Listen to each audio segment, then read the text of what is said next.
Welcome back to the channel. Thank you for joining me here at Unapologetically Progressive. I have some breaking news out of Israel and Palestine for you. There's been a deal brokered between Hamas and Israel to put a ceasefire in place as of Sunday of this week, and we will see how it goes. Apparently, Hamas has to release 33 hostages, and the fighting will at least temporarily stop. This is a multi-phase agreement. Apparently in phase 2 is when negotiators will actually work on a permanent peace solution and an ending to the fighting between the two sides, according to Joe Biden. Now we'll see how this goes. They've had several deals that have popped up that both sides have said they agreed to, and then Israel would pull out of them, or they, because they would get some hostages back, and then they would immediately start attacking the Palestinians. Now, I understand what Hamas did on October 7th was terrible, but it didn't happen in a vacuum. It happened because of years and years and years of oppression and murder and theft of people's homes. What the news media often doesn't tell you is that Israel has taken Palestinians and removed them from their homes at gunpoint to just hand over the property to Israelis. They've done this over and over again. And that's not acceptable. And for there to be a permanent solution, there's going to have to be a permanent end to Israel creating these illegal settlements and stealing people's land. Israel is going to have to start returning some of those teenagers and younger that they have arrested for simply throwing rocks at IDF soldiers. And on the flip side of that, of course, Hamas has to stop any violent actions.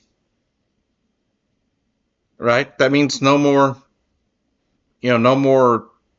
mortar rounds going into Israel. No more terrorist attacks.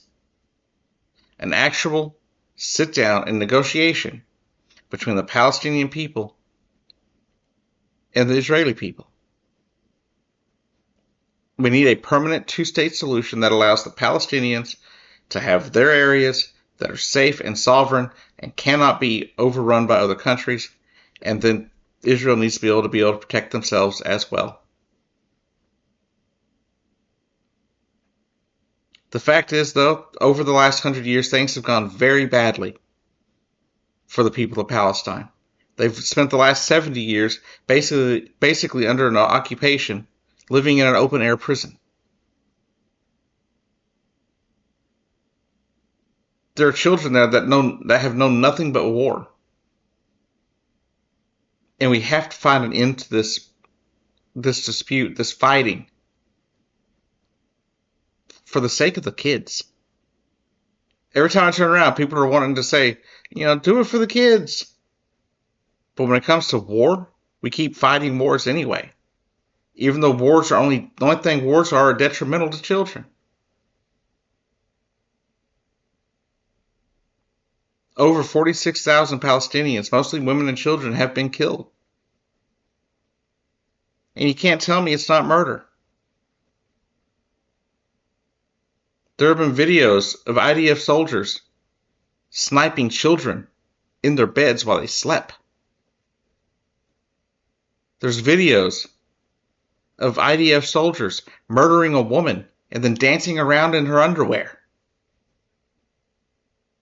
These are videos I have seen. It's disgusting. Now, neither side in this issue, I think, is perfectly innocent. But I can tell you this, without the mistreatment and oppression of the Palestinian people, Hamas would never have come to exist. If things had stayed peaceful and Israel hadn't been stealing land, hadn't been arresting Palestinian kids for no reason, Hamas wouldn't exist.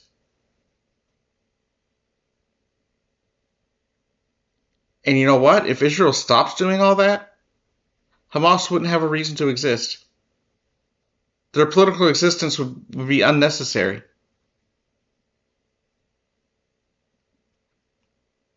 And think about it. There's been reports that come out that that Israel helped Hamas stay in power in Palestine, in Gaza, specifically.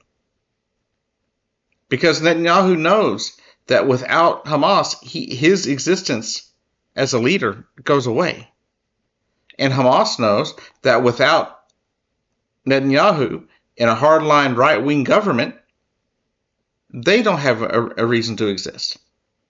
So how about we make it to where neither of them have a reason to exist?